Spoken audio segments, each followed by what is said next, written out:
అండి, welcome back to my channel Adyasri vlogs అండి.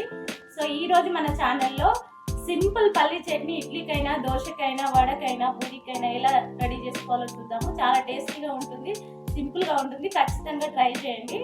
So ఇంకో నెక్స్ట్ విషయం ఏంటంటే, ఇంకా నా ఛానల్ని సబ్స్క్రైబ్ చేయని వాళ్ళు దయచేసి నా ఛానల్ని సబ్స్క్రైబ్ చేయండి. మీ ఫ్రెండ్స్కి, ఫ్యామిలీకి షేర్ చేయండి ఫ్రెండ్స్. మీరు చేసే చిన్న సపోర్ట్ వల్లనే ఛానల్ గ్రోత్ అనేది ఉంటుంది కాబట్టి so please support me friends. ఛానల్ని సబ్స్క్రైబ్ చేయండి. వీడియో మాత్రం నచ్చినట్లయితే ఖచ్చితంగా లాస్ట్ వరకు ఎండ్ వరకు చూడండి ఫ్రెండ్స్.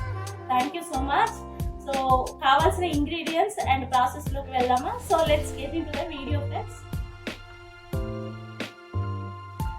పల్లీలు, కారానికి సరిపడు 5 to 6 పచ్చిమిర్చి, సన్నగా తరుక్కున్న కొబ్బరి ముక్కలు, పచ్చి కొబ్బరి ముక్కలు, 2-3 కరివేపాకు రెబ్బలు, ఒక టొమాటో, 1/2 స్పూన్ జీలకర్ర, ఉప్పు, ఇంకా పసుపు. ఇప్పుడు స్టవ్ ఆన్ చేసుకొని కడాయి పెట్టుకొని మనం తీసుకున్న పల్లీలు ఉన్నాయి కదా, వీటిని దోరగా వేయించు. చూడండి, ఇక్కడ పల్లీలు దోరగా వేగిపోయాయి. ఇప్పుడు వీటిని వేరే బౌల్లోకి ట్రాన్స్ఫర్ చేసుకోవాలి.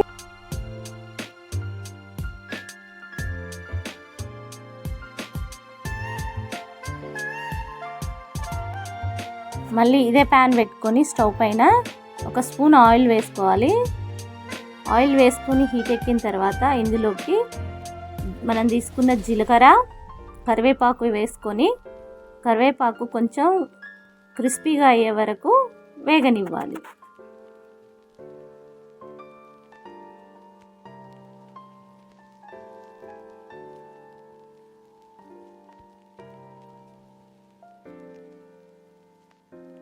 పచ్చిమిర్చి కూడా యాడ్ చేసుకోవాలి.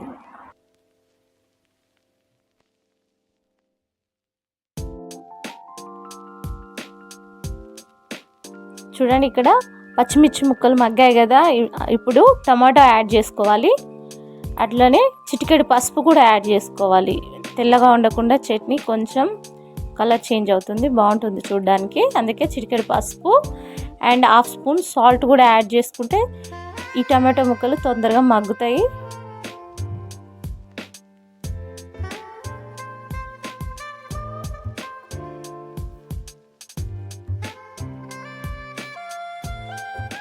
అన్నీ యాడ్ చేసుకున్న తర్వాత లిడ్ క్లోజ్ చేసుకోవాలి. మూత పెట్టుకొని ఒక 2 minutes మగ్గనివ్వాలి టమాటో ముక్కలు.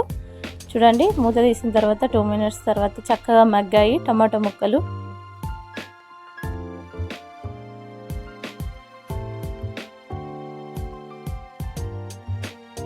అన్ని కలిపి ఇప్పుడు మిక్సీ జార్ తీసుకొని మనం వేయించుకున్న తాలింపు పల్లీలు చల్లారాక ఇందులో 1 by 1 యాడ్ చేసుకోవాలి.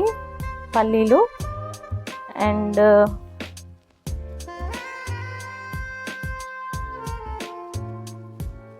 తాలింపు ఇంకా పచ్చి కొబ్బరి 3 ముందులో యాడ్ చేసుకొని కొంచెం వాటర్ పోసుకొని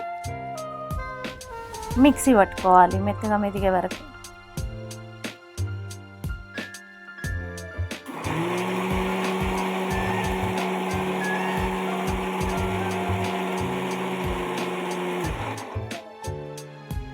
ఇలా మెత్తగా మిక్సీ పట్టిన తర్వాత ఒక బౌల్లో తీసుకొని దీనికి ఇప్పుడు మనం తాలింపు కావాలంటే తాలింపు పెట్టుకోవచ్చు, లేకపోతే అలానే సర్వ్ చేసుకోవచ్చు. సింపుల్గా తాలింపు పెట్టుకుంటున్నాను. అదే ప్యాన్లో ఆయిల్ పోసుకొని పోపు దినుసులన్నీ వేసుకొని ఇంకా 2 ఎండుమిర్చి వేసుకొని వేగాక స్టవ్ ఆఫ్ చేసుకొని చట్నీలో కలుపుకుంటే మన పల్లి చట్నీ రెడీ. ఇడ్లీకైనా, దోశకైనా, వడకైనా, పూరిలోకైనా దేనికైనా నంచుకొని తినొచ్చు. చాలా బాగుంటుంది, చాలా చాలా టేస్టీగా ఉంటుంది.